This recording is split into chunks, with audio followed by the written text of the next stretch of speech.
you some brake pedals.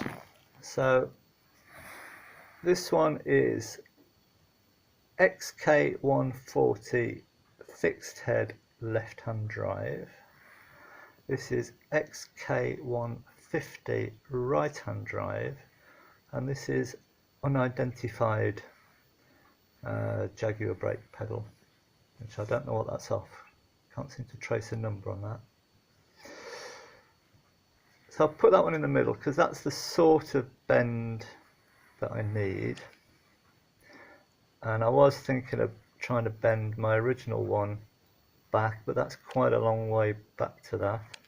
And this 150, that's almost right, so we just got to tweak that over half an inch maybe.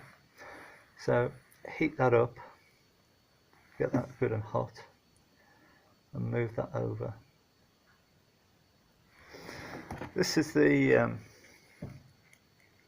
bearing that was in my original one, and that was a horrible rusty muddy mess. I've cleaned that up, but it's quite a simple thing. We've got I think 6 pillars fixed there, and then these are just spiral like toilet roll middles, aren't they? Spiral things that just twist on there. So I've ultrasonic that, and I'll grease it up, and I'm sure that'll be fine. This one, this unidentified one, has got a different bearing in. It's actually split into 2, which looks like a better job, so maybe that's a clue to what it's come off.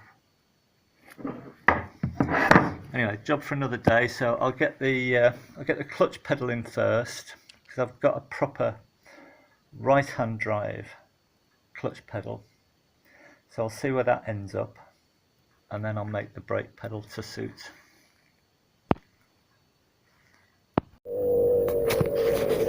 Just thought I'd look at these bearings. These are out of the unidentified Jaguar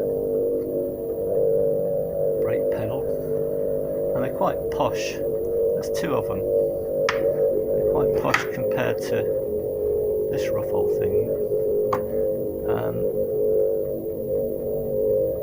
And I was just sort of hoping that if I took this sleeve out, that I could use those, but they don't fit, they're too big. So back to this one, which is quite a sloppy fit, but it is in my old pedal as well. It's the same sort of